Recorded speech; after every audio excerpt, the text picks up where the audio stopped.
একে আপেল ভেসে যায়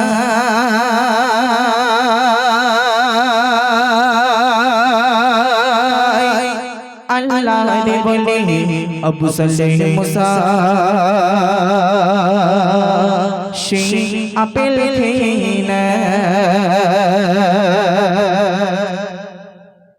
ওই দেখা যায় ছোট বই যায় একে আপেল ভেসে যায় আল্লাহ রে বলে আবু সালেহ মুসা সেই আপেল খেয়ে নেয় আল্লাহ রে বলে আবু সালেহ মুসা সেই আপেল খেয়ে নেয় ওই দেখা যায় ছোট বই যায় একে আপেল ভেসে যায় আল্লাহ রে বলে আবু সালেহ মুসা সেই আপেল খেয়ে নেয় আল্লাহ রে বলে আবু সালেহ মুসা সেই আপেল খেয়ে নেয় বলে না জেনিয়া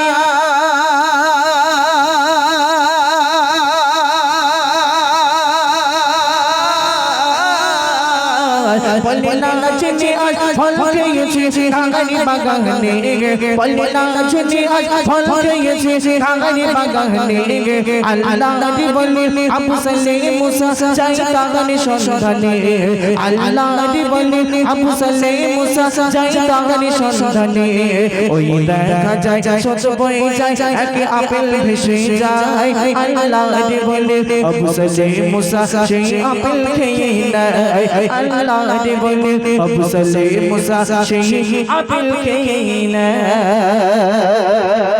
আল্লাহ পাকের ওলি আবু সালেহ মুসা জঙ্গি রহমাতুল্লাহ আলাইহি তিনি সেই নদীর পাড় ধরে হাঁটতে হাঁটতে হাঁটতে হাঁটতে বেশ কিছু দূর যখন পৌঁছে যায় গিয়ে দেখে একটা আপেল গাছের ডাল নদীর স্রোতের উপরে ঝুলে পড়েছে। আল্লাহ পাকের ওলি তিনি তখন মনে মনে ভাবছে এই আপেল গাছের ডাল হবে যে আপেল গাছ থেকে একটা আপেল পড়েছিল নদীর স্রোত দিয়ে ভেসে ভেসে যাচ্ছিল, আমি আবু সালেহ ওই আপেলটাই খেয়েছিলাম। এখন আল্লাহ পাকের ওলি সাইডে ফিরে দেখে বিশাল বড় একটা আপেল বাগিচার ভিতরে ঢুকে যায়, গিয়ে দেখে একজন মালিক বসে আছে। সেই মালিকের কাছে গিয়ে আল্লাহ পাকের ওলি কেমন করে ক্ষমা চায় কবি ছন্দের মাধ্যমে লিখছে দেখো। সারা দিন চলতে থাকে নদীর পথ ধরে দেখে একটি গাছে ডাল ঝুলে নয় নদীর ওপারে সারা দিন চলতে থাকে নদীর পথ ধরে দেখে একটি গাছে ডাল ঝুলে নয় নদীর ওপারে সেই গাছের মালিক আছে কোথায় খোঁজে তাহারে সেই চাইতে ক্ষমা যাবে বলে সেই মালিকের দরে বলে বিনা হুকুমে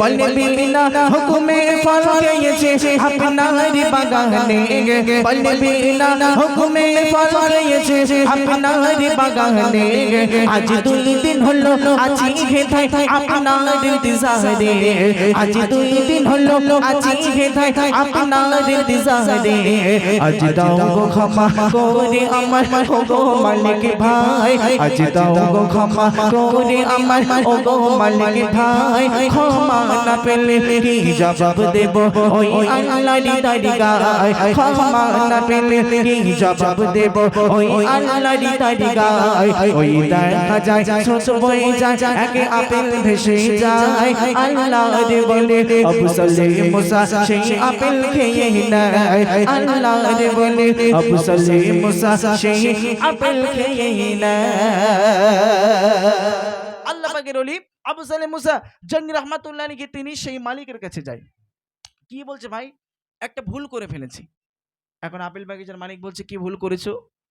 বলে তোমার গাছ থেকে একটা আপেল পড়েছিল, ওই আপেলটা নদীর স্রোত দিয়ে ভেসে ভেসে যাচ্ছিল, আমি আবু সালেহ বড় ক্ষুধার্ত ছিলাম, ওই নদীর পথ ধরে আমি আসছিলাম, এখন আপেলটা আমার নজরে পড়ে যায়, ওই আপেলটা যখন আমার নজরে পড়ে যায় ওই আপেলটার দিকে ফিরে আমি লোভ না সামলাতে পেরে ওই আপেলটা তুলে খেয়ে ফেলেছিলাম। এখন আমি যখন খেয়ে ফেলি খাবার পরে তখন আমার মনে পড়ে যে এই যে আপেলটা খেয়েছি আমি তো কাউকে বলে খাইনি, এই যে না বলে খাবারের জন্য হয়তো কাল কিয়ামতের ময়দানে মহাশরের দিনে আমি আবু সালেহ আল্লাহর কাছে ধরা পড়ে যাব, আমি আবু সালেহ আল্লাহর কাছে দায়ী হয়ে যাব, ওই জন্য আমি তোমার কাছে বড় মুখ নিয়ে আসলাম, বড় আশা নিয়ে আসলাম। এখন তুমি যদি আমাকে ক্ষমা করো আমার মহান আল্লাহ আমাকে ক্ষমা করবে, আর তুমি যদি ক্ষমা না করো আমার মহান আল্লাহ আমাকে ক্ষমা করবে না।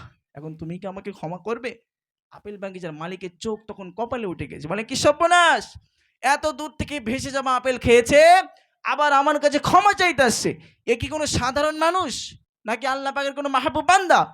একে একটুখানি পরীক্ষা করে দেখা যাক আল্লাহ পাকের অলিকে সেই আপেল বাগিচার মালিক কেমন করে পরীক্ষা করছেন কবি ছন্দের মাধ্যমে লিখছে তখন।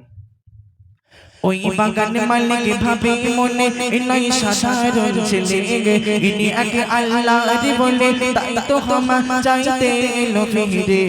ওই বাগান মালিক ভাবে মনে নাই সাধারণ ছেলে ইনি আগে আল্লাহর বলে তাই তো ক্ষমা চাইতে এলো ফিরে। মনে করতে পারে ক্ষমা তোমার যদি দাও কথা মোহরে এই আপেল বাগানে থাকতে হবে আমার গোলাম হয়ে। এখন আপেল বাগিচার মালিক বলছে আমি তোমাকে ক্ষমা করব, কিন্তু আমার একটা হুকুম তোমার মানতে হবে। আল্লাহ পাকের ওলি বলছে কি হুকুম ভাই?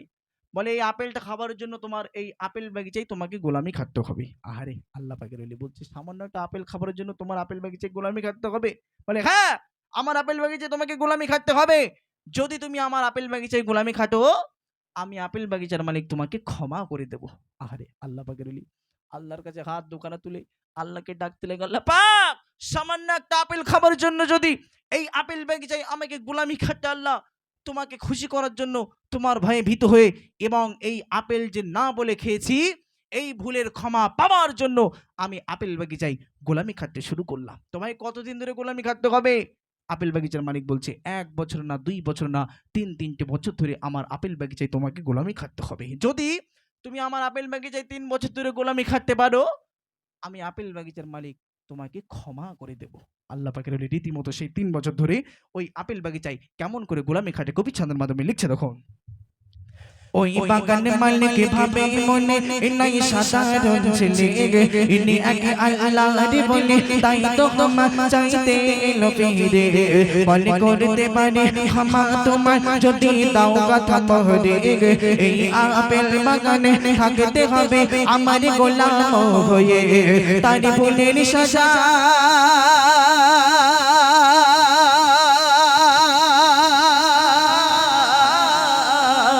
তারি ভুলের সাজা মনে করে রাজি হয়ে যায়। তারি ভুলের সাজা মনে করে রাজি হয়ে যায়। আপেল বাগানের গোলাম হয়ে জীবন কাটায়। আপেল বাগানের গোলাম হয়ে জীবন কাটায়। ওই দেখা যায় সব বয়ে যায় একে আপেল ভেসে যায়। আল্লাহ দে বলে অবসলে মুসা সেই আপেল খেয়ে নেয়। আল্লাহ দে বলে অবসলে মুসা সেই আপেল খেয়ে নেয়। 3 বছর হয়ে গেল। 3 বছর হবার পরে আল্লাহ পাকের ওলি সেই আপেল বাগিচার মালিকের কাছে যায়, গিয়ে বলছে ভাই 3 বছর হয়ে গিয়েছে ভাই, এবার আমাকে ক্ষমা করে দাও ভাই। এখন আপেল বাগিচার মালিক বলছে না, তোমার এখনো ক্ষমা হবে না, আর একটা হুকুম তোমার আমার মানতে হবে। এখন ওই হুকুমটা যদি লাস্ট বারের মতন আমার মানতে পারো, আমি আপেল বাগিচার মালিক কথা দিলাম যে তোমাকে আমি ক্ষমা করে দেবো। দেখেন হুকুমটা কি কবি ছন্দের মাধ্যমে লিখছেন। 3 বছর পরে আবার গেল মালিকের দাঁড়িয়ে বলে দাও গো ক্ষমা করে আমার যাবো ঘরে ফিরে। 3 বছর পরে আবার গেল মালিকের দাঁড়িয়ে বলে দাও গো ক্ষমা করে আমার যাবো ঘরে ফিরে। এবারে মালিক বলে ক্ষমা করে দেব তোমারে আমার মেয়েকে তোমার বাবা করতে হবে বিয়ে।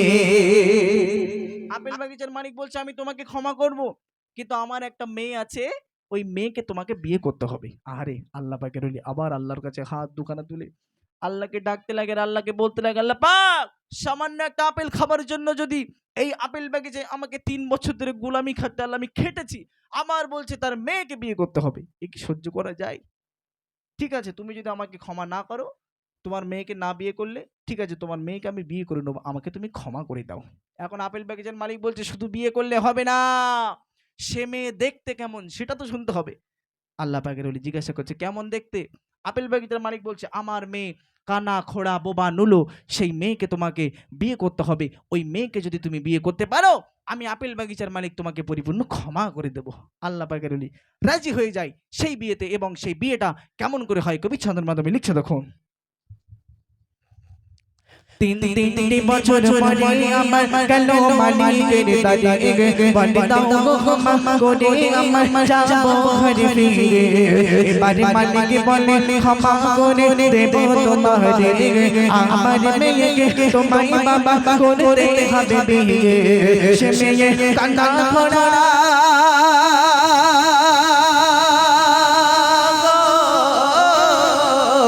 সে মেয়ে কান্না খোড়া বানালো কালো গাদা কাগার সে মেয়ে কান্না খোড়া বানালো কালো গাদা কাগার যদি তাকে করো বিয়ে দেব ক্ষমা করে যদি তাকে করো বিয়ে দেব ক্ষমা করে ওই দেখা যায় সত বয়ে যায় একে আপেল ভেসে যায় আল্লাহ রে বলে আফসলে মুসা সেই আপেল খেয়ে নেয় আল্লাহ রে বলে আফসলে মুসা সেই আপেল খেয়ে নেয়। একদম লাস্ট কথাই আল্লাহ পাকের ওলি সেই মেয়েকে বিবাহ করে নাই। বিবাহ হওয়ার পর এবার হবে বাসর ঘর। দেখেন বাসর ঘরটা কেমন হয়। আল্লাহ পাকের ভয়ে ভীত হয়ে সেই ভুলের ক্ষমা পাবার জন্য সেই মেয়ের সাথে বিবাহ করে নাই। বিবাহ করার পর এবার হবে বাসর ঘর। বাসর ঘরটা কেমন করে হয় কবি ছন্দের মাধ্যমে লিখছে তখন আল্লাহর ভয়ে ভীত হয়ে রাজি হয়ে যায় কানা খোড়া বাবা মেয়েকে বিয়ে করে নেয় আল্লাহর ভয়ে ভীত হয়ে রাজি হয়ে যায় কানা খোড়া বাবা মেয়েকে বিয়ে করে নেয় বাসর ঘরে সে বউকে দেখে ঘর ছেড়ে পালায় এত অপরূপ সুন্দরী নারী আমার বউ তো না। আল্লাহ পাকের ওলি বাসর ঘরে প্রথম একটা পা রাখে। রাখার সাথে সাথে সালাম দেয় আসসালামু আলাইকুম। এখন স্ত্রী ভিতর থেকে উত্তর দিচ্ছে ওয়ালাইকুম আসসালাম। আল্লাহ পাকের ওলি হতভম্ব খেয়ে গেল, থমকে গেল। এ কি এমন অবস্থা? আমার যে শ্বশুর মশাই বলেছিল যে মেয়ের সাথে আমার বিয়ে হবে, সে মেয়ে কানা খোড়া বোবা নুলো, সে তো বোবা, কিন্তু কেমন করে সালামের জবাব দিল? আল্লাহ পাকের ওলি ঘরটা দরওয়াজাটা খুলে এক পা দু পা করতে করতে এগিয়ে যায়। গিয়ে বউয়ের মুখ থেকে ঘোমটাটা উঁচু করে দেখে এত অপরূপ সুন্দর দেখতে। আল্লাহ পাকের ওলি আর ওখানে থাকলেন না। ওখান থেকে ছুটতে ছুটতে একটা রাস্তা ধরে যেতে যেতে হঠাৎ করে সেই শ্বশুর মশাইয়ের সাথে দেখা হয়ে যায়। সেই শ্বশুর মশাইয়ের কাছে গিয়ে বলছে শ্বশুর মশাই আমার একটা ভুল করে ফেলেছে। বলে কি ভুল? বলে আমি সে রং নম্বরে ঢুকে পড়েছিলাম। বলে কেন? বলে আপনি যে বলেছিলেন যে আপনার মেয়ে কানা খোড়া বোবা নলো, সে তো বোবা না, সে তো খোড়া না, কিন্তু আমার সাথে এমন কেন বলেছিলেন? আল্লাহ পাকের ওলিকে তখন সে আপেল বাগিচার মালিক বলছে শোনো বাবা, আমার মেয়েকে আমি খোড়া বলেছিলাম এই জন্য আমার মেয়ে কোনোদিন কোনো পর পুরুষের সাথে পার্কে বাজারে হাটে ঘাটে কখনো কোথাও যায়নি। আমার মেয়েকে কানা আমি এই জন্য বলেছিলাম আমার মেয়ে দুটো চোখ দিয়ে কোনোদিন কোনো পর পুরুষের দিকে এই দুটো চোখ মেলে একবারও কোনোদিন তাকায়নি। আমার মেয়েকে বোবা আমি এই জন্য বলেছিলাম আমার মেয়ে কোনোদিন কোনো পর পুরুষের সাথে একটাবার কথা বলেনি।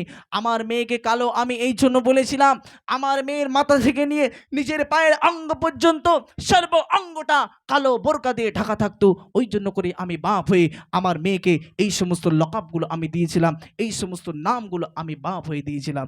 কিন্তু বাবা শুনে রাখো, আমি এই ভালো মেয়ে, এই সৎ মেয়ে, এই পবিত্র মেয়ে, এই মেয়ের বিবাহ দেওয়ার জন্য আমি বাপ হয়ে আজকের এই আপেল বাগিচায় অপেক্ষা করছিলাম। কিন্তু তোমার মতন একজন আল্লাহ পাকের ওলিকে পেয়ে আমার মেয়েকে তোমার হাতে তুলে দিলাম। জোরে বলো সুবহানাল্লাহ। তাহলে বুঝতে পারছেন সামান্য একটা আপেল খাবারের জন্য তার পরিণাম আল্লাহ পাক কি দিয়েছে? দুনিয়ার জন্য একটা জান্নাত দিয়েছে। যার বউ ভালো দুনিয়ায় তার জন্য দুনিয়াটা হলো জান্নাত, যার বউ খারাপ তার জন্য এই দুনিয়াটা হলো জাহান্নাম। বুঝতে পারছেন একবার? হ্যাঁ, স্বামীকে সেবা করতে হবে, স্বামীকে মহাব্বত করতে হবে, তারপরে কিন্তু আপনি সৎ বউ সৎ স্ত্রী আপনাকে কিন্তু আল্লাহ পাকের তরফ থেকে অনেক অনেক উপহার, অনেক অনেক ভালোবাসা কিন্তু আল্লাহ পাক আপনাকে দেবে। আসুন লাস্ট কথা কবি ছন্দের মাধ্যমে লিখছেন আল্লাহর ভয়ে ভীত হয়ে রাজি হয়ে যায় কানা খোড়া বাবা মেয়েকে বিয়ে করে নেয় বাসর ঘরে সে বউকে দেখে ঘর ছেড়ে পালায় এত অপরূপ সুন্দরী নারী আমার বউ তো নয়। বলে সাইফুদ্দিন আমিনী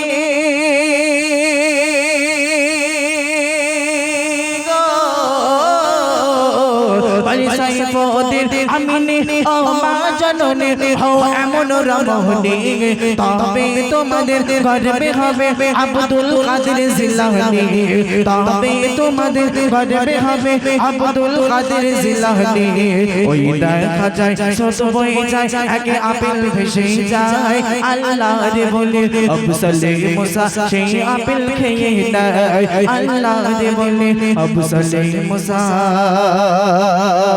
সেই আপেল খেয়ে নেয়। আলহামদুলিল্লাহ শোনালাম সুন্দর গজল।